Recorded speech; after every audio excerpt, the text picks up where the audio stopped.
Christmas. So it's looking like we can have a beer drinking event soon in Portugal every month, if not every weekend, within about 5 or 10 years. And don't forget, we've got a craft beer corner starting next Wednesday? I think it might be. Yes, indeed, this is it. You are very welcome to the very first craft beer corner, and it will be under the leadership of James from the Andsome Brewery, Andsome Beer. He joins us now. Let's give him a nice big round of applause. Well, hey. Good morning. Hey, Carl, how are you? Can you hear me? Yeah, loud and clear from your brewery. How wonderful. That's right. Thanks for having us on Good Morning Portugal. It's a brew day here in Lourinhã. I'm brewing an extra special bitter this morning, so fingers crossed things go well. And did I see you just tasting it? Just on camera there for a moment. No, this is what we call. This is the only other beverage I drink is called coffee. Right. Okay. Yeah, breakfast of champions there. But presumably you will have to be trying a little bit of the bitter brew that you're making today. Or is it's an unfortunate side effect of making the beer. Someone has to test it. That's right, Carl. Well, it's so good of you to join us. Looking forward to an exciting adventure with you. Meet Owen, who is our food alchemist and has been dabbling with a few beer-influenced recipes. But they've got beer marinated tacos up there in Ponte Lima this morning, and they've got a Coruja beer, and we can see that Superboc are getting in on the action with craft brewing here in Portugal. You are very much a part of that scene, this wonderful scene that's developing here in Portugal. Can you tell us how you got into it? Into brewing, actually. I left the motherland, the UK, about 26 years ago. Did you? And I loved beer. I grew up in a pub, loved drinking British beers, and we moved to France, and the beer there was a little bit different, and I was whinging and moaning about it. And my wife one day got fed up and bought me a beer kit and said, "Make your own beer. Stop complaining." So that was about 26 years ago, we did various other different things, and we moved to Portugal about 10 years ago and decided we'd step it up a little bit. And during the pandemic, that was time to really, really experiment. We had a lot of time on our hands and things, so we were making brewing beer for the neighbours, for lots of different people, and they all said, "You should open something, you should do something. The beer's really good." And so we took a gamble. We threw the dice, and we opened up a very small tap room in Lourinhã. Everything's brewed on site here, and we tried to make beers that we're really passionate about. And it's that was 3 years ago now, and it's kind of been going from strength to strength, really. We didn't know how it was going to go, but especially because it's such a small place, Lourinhã, but people seem to travel for it. People like it, Carl. Yeah, we do. As I was saying there on the end of that recording, it's looking like we'll be able to go to a different beer event every month in Portugal soon. There's the wonderful Coimbra event I mentioned. That's one of two that they do. There is Pete's in Castanheira de Pera. And Aveiro has a festival. Even when I lived in Korea, tiny little town up near Aveiro, they had a little beer festival there. I mean, Lisbon, you can go every weekend to Lisbon and try different craft beers. They've got a wonderful Musa brewery there. Something's definitely happening in this country, as it is all over the world, I guess. And I'm just so fascinated that to find out how it's going down. And as you say, in a small town, famous for its dinosaurs, right? Because you've got the dinosaur coast there, haven't you? And the dinosaur experience. And now, yes. A British beer maker. How have the locals responded to you and your eccentricity? That was, to start with, was interesting because due to the paperwork here in Portugal, things can take a bit longer sometimes, especially when a local authority is trying to classify you as something that they've never seen it before. Right. They were kind of querying that you want to make alcohol and sell it in the same space. They weren't sure what license to give us. So we were delayed opening by about 3 months, and there was a queue of people out the door. They all kind of knew what was coming, but they were asking us if it was ready. The beers were ready, but we, due to not having the right paperwork, we couldn't. The same old story here sometimes. We couldn't open, but so we did open the doors, and fortunately, we had lots of people coming in straight away, and we were featured on this an expat British show, A New Place in the Sun, which was about British expats setting up businesses in foreign countries on Channel 4 in the UK. And that really helped to start with, that first year when business is, it can be a sort of a testing time for a new business. That really helped get some expats and British people through the doors, certainly. And with that, the locals sort of slowly started to trundle in. Interestingly enough, Carl, a lot of them had never ever tried a beer that wasn't Superbock or Sagres, so they had this preconception that they didn't like beer, and so we were trying to challenge them. Look, just try this one. Do you like chocolate? Try this chocolate stout. Yeah, try this one. This is from Germany. Try this one. This is an Irish beer. And lots of people, that's the most satisfying thing when they come in the tap room. They say they don't really like beer. Maybe one of a couple might like beer, the other one might like wine. And if you can convert them or just find a beer that they think they can connect with, that was really, really fun. So it's been really good to try to sort of cement ourselves with the locals here. So that seems to be our trade, is more local trade. I'd say about 50% Portuguese, 50% sort of expats from all over the world. So it's been going really well. And we're just starting to produce enough now to start going to events and beer festivals. And I'm really looking forward to we have a local one in Caldas, Lourinhã, which is on the 16th and 17th of March, which I'm really looking forward to that. Well, that's where I met you first of all, wasn't it? On the last Silver Coast Beer Festival that the Communities Unite folks put together. That was superb. And there was a really good showing there. So, and is that part of what a craft brewer has to do now, is get on the road and tour with the beers? I think that's the best way. I think really it is, because you meet so many more people than can make it to your outlet, and you have direct control over the quality of the beer that's being served, and you can showcase some of the new things that you're thinking about doing, and you can kind of chat to people more, have a more direct a link to how they think the beer tastes, and does it taste the same as you? I mean, that's part of the problem of brewing, is it's very difficult to tell yourself whether you've made a good beer or not. I think really the proof of the pudding is in what you guys think, basically. Yeah, that must be in both enjoyable and a little bit like bearing your soul, like a musician, right? Performing live. It's like your performance, isn't it? And seeing what the reaction is from people. And I would love to have seen the reaction of the local Portuguese people who you say, I mean, you're doing humanitarian work, basically. There's still lots of people that only know Superbock or Sagres as their entire world of beers, though. And you've met them and you've been educating them, I guess, in some other options, and they've become customers, which is wonderful. Forgive me, I'm a little bit distracted because I've got a man trimming my hedge, which is not a euphemism. There's actually a man looking over the back garden wall with an implement, an electronic or diesel-powered, a petrol-powered implement in his hand, trimming the ivy on the back wall here, which is a little bit disconcerting. Darren saw you on TV. I knew and remember the name of Andsome from somewhere, Channel 4, which, of course, you're from Dorset, aren't you, in the UK originally, if I recall correctly, when we spoke back in the Silver Coast Festival. And so where does the name come from? And that is a sort of Dorset turn of phrase, isn't it, me Andsome? That's right, yeah. I'm from the Isle of Purbeck, which is near to Bournemouth, a little bit more out in the countryside. Yeah. And there they don't really pronounce their H's. So, and you would use the word Andsome to describe a day or a house, a car, and in this case, a beer. And we didn't actually think about the other side of it. People come and said, "Oh, is that name because it's Andsome, as in Andsome More Beer?" But we didn't even think about that until after we'd opened and customers started coming in and saying it. But I think it was a late night discussion with my wife after many, many beers when we came up with it. I think I slipped back into the old West Country accent and was like, "That is an Andsome beer," and we were testing some, and she went, "That's it, you've got it, that's it." And it sounds like your wife is very important to this operation. We have her to thank, don't we, for getting you into beer in the first, or brewing your own beer in the first place. And she's a vital part of this operation, by the sound of it.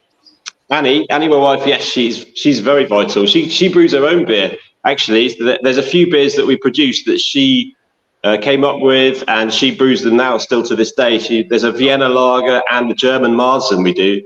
And she decided she wanted to make them and stuff. And so now, when we do make those beers, she takes over. Super. So Well, can you talk us? I don't know if you've got any questions, Owen, but can you talk us through some of these your range here, which is very impressive. I hope you can see it on the screen here, James. Talk us through these. I could see. Yeah, it's been a bit of a journey actually, because we came up with a core range to start with. That was, we tried to have something for everybody. So there were 8 beers to start with. And since then, all those beers have gone through transformations to try and get them right. The most difficult one was the IPA, because we have American and English guests, and they have a very different idea of what an IPA is. So that one, we tried to tread right down the middle of the Atlantic, and try and made one beer that would please both parties. And since then, it's kind of drifted more towards more west towards the US. So it has the full bodiedness of an English IPA, but it has the hop aroma and the bitterness of like a West Coast IPA as well. So that's a really interesting journey. The biggest seller we have is the Irish Red. That's men and women.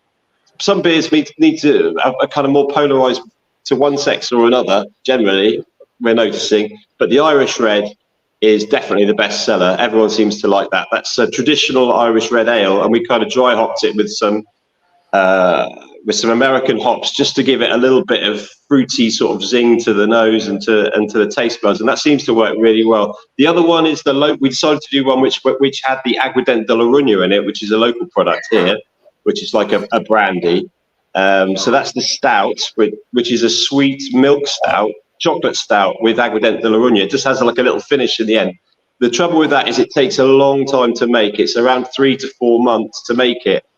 And it's so popular that I get in trouble if it's not on tap in the tap room, that one. So it's kind of, I've always got a fermenter, always full of that, just aging in the background. That one was very interesting as well. We do a dry hopped lager, which was a complete mistake. I asked my wife to hand me a certain hop, and she handed me a different hop, and I ended up putting that in, and it's a no-no in brewing what we did with that. But it turned out to be something that was really nice, and that's also really popular on draft in the summer. Fantastic! Isn't that wonderful when a mistake turns into a market leader, possibly? It's incredible. Yeah, it's very rare. I think that happens in brewing, but that one's got a good story behind it. We do a few others which are special ones. We've got about 50 beers that we make now on and off. So specialty beers for different things, different times of the year. We do an extra special bitter for a local battle reenactment, Vermeero battle reenactment. We make an aged extra special bitter that we only sell at that time of year, and that's what I'm making today. In fact, is that one that like fits in with the whole reenactment thing, like foamy beer that you in a sort of medieval beer, if you like? It's not quite that.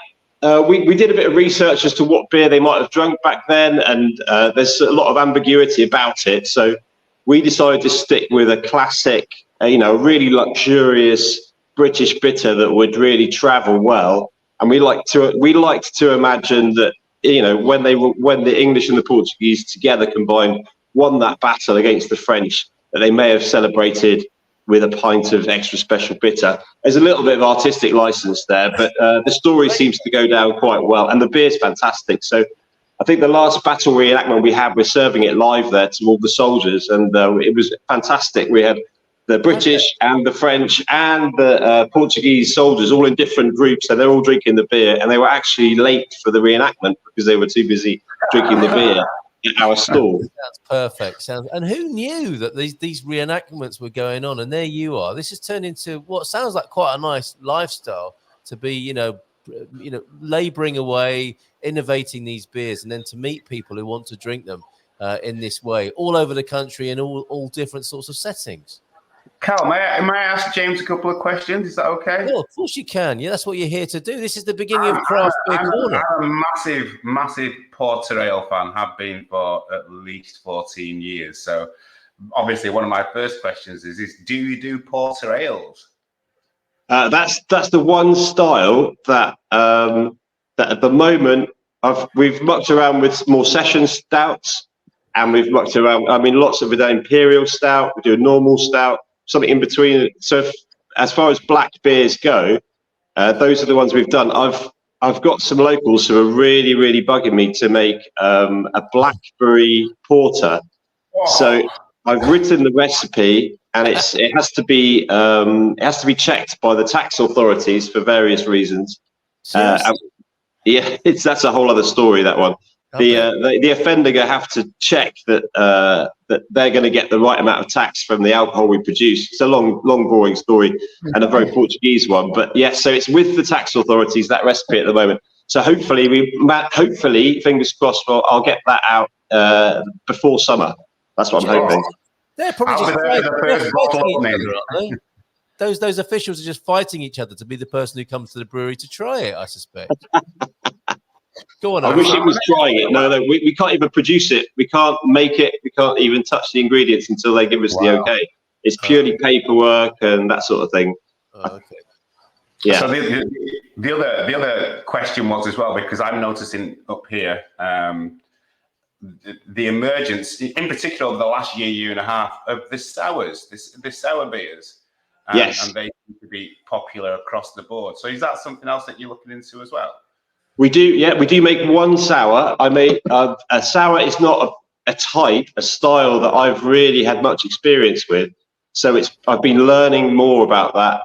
Like last year, we produced one sour, which was a mango and passion fruit sour, which was made with Philly sour yeast, which is so much more a so much better way of making sour beer. You can have, instead of having to wait and age and relying on a sort of wild yeast infection, this is a lot more controlled. But the downside is that the yeast likes the fermentation temperature to be around 26, 27 degrees. So the beer itself was really a good seller. It was fantastic. I really enjoyed it. It's kind of like almost a beginner sour, I would say. It's very fruity, like a sour with a sour finish. But it means we can only really produce it in the warmer temperatures come along. So I have people asking. I have lots of Russian guests that come in that are just addicted to sours, and they really like that sour we make. But they're going to have to wait till temperature comes up, and I start producing that. I think more. Hold on a minute. Brilliant. I have Russian guests. I mean, just exactly how international is your clientele? Here you are in a little town, in a beautiful place. I love Lourinhã. We've taken the kids to the dinosaur experience there, and we found that lovely cafe in the park, and we had a wander around, and we saw your brewery down the side street there. What a lovely little town it is. And you're attracting people, are you, from all around the world who are coming to see you? I don't know. There's certainly a lot of Americans. We have a lot of Americans that make the trip specifically to come. I think because where we are here, there's such an oasis of craft beer. I mean, Caldas de Rainha, there's 3 really good breweries there, craft breweries that I know, and then Ediceda is the next stop for craft beer. So anyone who lives kind of in this little bubble, I think this is the closest we can get. We try to stock craft beers from other local craft breweries as well, and try and advertise the fact that they're also in business, and send people to them, and they send people to us. It's a very kind of scratch my back, I'll scratch yours. It's really nice, actually. Yeah, that's what we're hoping is going to happen on Craft Beer Corner here. We'll do this on the first Wednesday of every month, and perhaps other brewers will come along at your invitation, James. And talk I hope so. I'm sure there's a few. I mean, the thing is about brewers, as I'm sure you probably noticed already, Carl, is that they all love to talk about their own beer. Yeah. So that I'm really looking forward to that, and we'll have a little sort of virtual tour around the country. Owen, carry on. Yeah, I was going to say we still have the invitation from Francisco and the guys at Letra to have the tour around their brewery up here, Carl, at Boulevard. Great, excellent. So they're up for that. Brilliant. There are questions about how to get hold of the beer, and I notice you do mail order here, James. It's very straightforward, then, is it? You can go online, go to the website here, and I'll put the link to that in the chat, and just order, and that's shipped. Is it by courier? And At the moment, it's not. No, at the moment we're not shipped, just purely because we've sold out of so many beers. At the moment, Christmas and New Year were absolutely crazy. So at the moment, I'm brewing like crazy, trying to restock everything, and as soon as it's ready, they'll all go back on sale on the website. Yeah. Yeah, and we're trying to sort of some styles. I don't know. Might be a bit geeky, but some styles that are dry hopped, they kind of live better in a can as opposed to a bottle. Okay. So we're just in the process of switching some of them over just to give them a little bit longer shelf life and make sure they get fresher there. So we're kind of having a bit of a revamp at the moment of the packaging. Some of the styles are, like stouts, they're more classic Belgians. They'll stay in the bottles, but yeah, the dry hop stuff, the IPAs, the New England IPAs, the sours, they'll all be transferred to cans, which is a lot easier packaging, sending. You haven't got to worry about broken things. Sure, so that must be quite a big change to the operation to go into canning as well as bottling. It's an investment. Yeah, it's definitely an investment. Yeah, it's something we've been saving up for a while. It's just, it's all that. It's the packaging, the printing, the labels, it all, and just changing the way it works, having 2 production lines.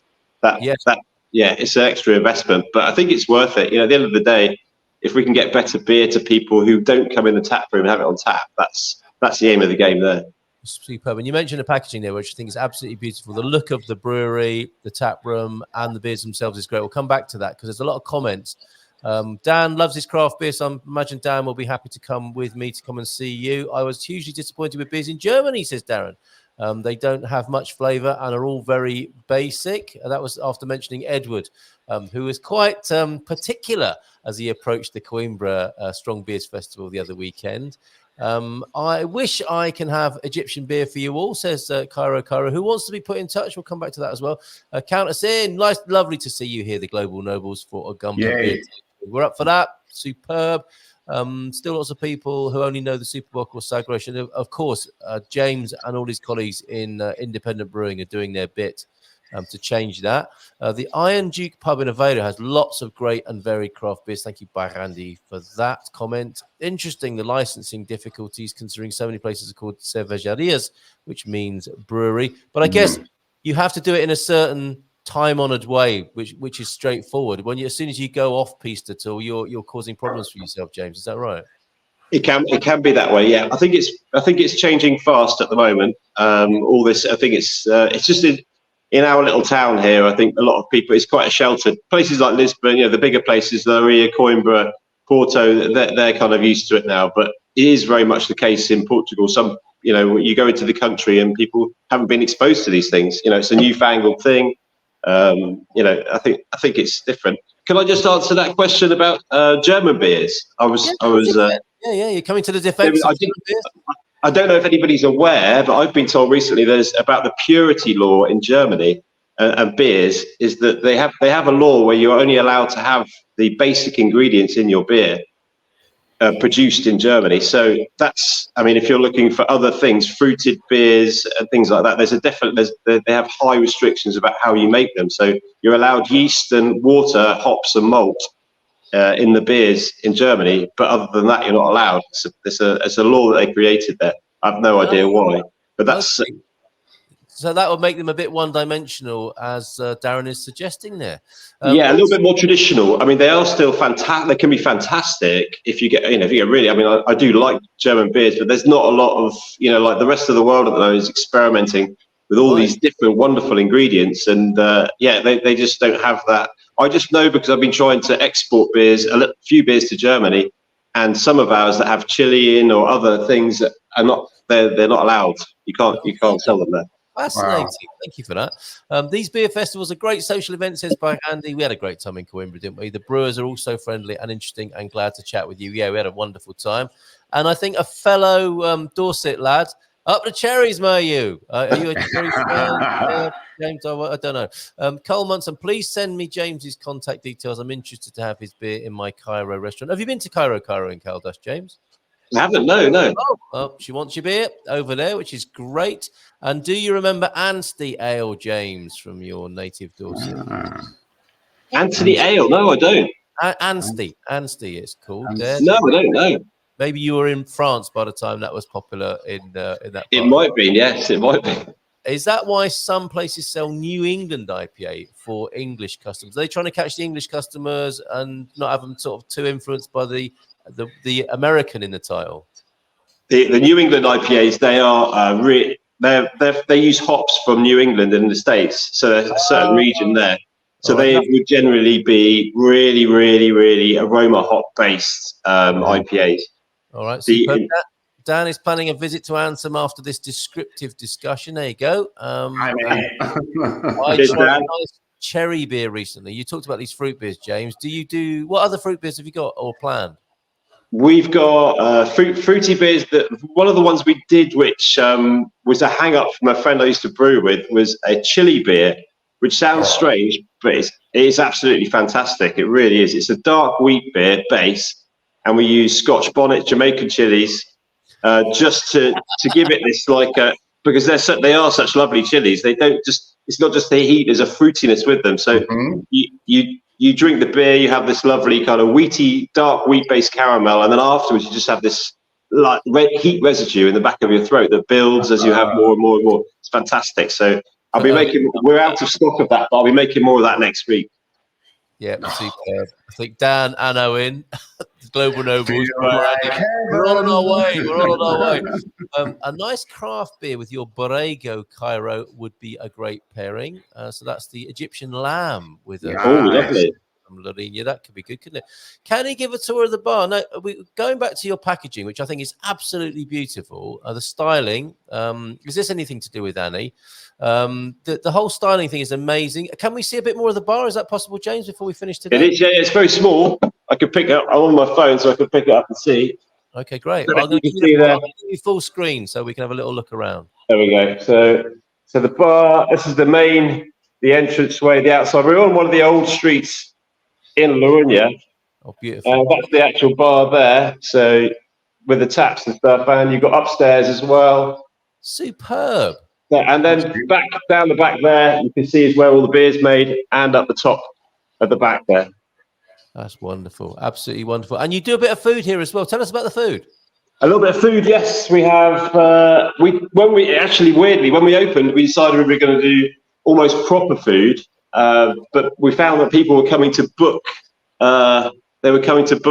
tables and saying, can I have a table for 6 for 8 o'clock? And we do serve one white wine and one red wine because we're aware that some people are beer disabled. So, but people were booking tables for food and ordering wine, and we weren't really selling beer for those things. It's because it's a nice space to be. I think lots of locals were doing that. So we decided to change the food a bit, and now they're just petiscos. So it's just stuff to accompany a beer, sharing platters, that sort of thing. So we wanted to keep the beer in the forefront, but that was a bit of a faux pas to start with. That's interesting, isn't it? So that they were taking you down a different road that you hadn't had in mind. Yes, that's it. People were coming in and ordering proper meals, but they were saying, "I don't really like beer. Have you got any wine?" And as you described them, beer disabled. Yeah, that's the technical term we use. That's the technical term. Right, trivia time. This has been great. Thank you. The first of many, I hope, and we'll see other brewers on the screen at Craft Beer Corner. Trivia time. The use of hops originated in Bavaria in 722, with the first documented use in medicine at the Bavarian monastery. Commercial hop cultivation began in northern Germany during the late 1100s, and the top hops producers: number 1, the USA; 2, Germany; Czech Republic in 3rd; China, look at that, Poland, Slovenia, Australia, New Zealand, Spain, and UK, the top 10 of top hops producers there. And Bairandi, trying to jog your memory on Anstey Ale. If you could drink 2 pints, all the rest you drank was free at the Fox. It was that good at the Fox pub in Anstey near Dorchester, closed in the late 80s there, Bay. Excellent stuff. Last words from both of you then, because it's actually 10 o'clock now. And the guy's still trimming my hedge outside. He's really been doing his best to put me off my stride this morning. Owen, thank you so much for your live cookery demo and being beer influenced. It didn't take much to get you beer influenced, to be fair, did it? I mean, I think you've risen to the challenge. No, not at all. No. It's been great, Carl. I've absolutely enjoyed it. Lovely to meet you, James. And hopefully I can take a visit from up north and come down and sample some of the wonderful ales you have there. Really looking forward to that. I'll be with you, Owen. I'll be with you. As long as you bring some food down with you, that'll be lovely. That'll be perfect. We can have a chat. I'll get your contact information from Carl and we'll arrange something. Lovely. Nice to meet you too. Yes, that sounds great. James, finally then, visiting you, when is it possible to do that for people? At the moment, we're on winter opening hours just because we're trying to concentrate on brewing more. So in the week, we're open Tuesdays, Wednesdays and Thursdays, 5 till 10. And on the weekends, Friday and Saturday, we're open from 5 till midnight. Okay, that sounds wonderful. And are there nice places to stay in Lourinhã? Nice places to stay. Yeah, there's a hotel up the road, which is nice. Which is called the Lazarus Hotel, which is a stumbling. You can rebound off the small streets just to get there home. It's perfectly placed. And then you have your normal smatterings of Airbnbs and stuff. But if you were looking for somewhere to stay specifically, we've got a good network of people who have rooms to offer and B&Bs and stuff. So yeah, get in contact with us. We can recommend somewhere easily. Fantastic invitation. Owen, what was that? Yeah, I'm thinking an Englishman, an Irishman, and a Jamaican visit a brewery. Sounds good to me. Sounds good to me. Yeah, looking forward to that. So superb. What a great debut on Craft Beer Corner here. We'll see you again at the beginning of the next month of March, of course. Cheers, James. Great job. Cheers, Owen. Thank you very much. Nice to meet you guys. Take care. Have a lovely day. Everybody, take care and bye for now.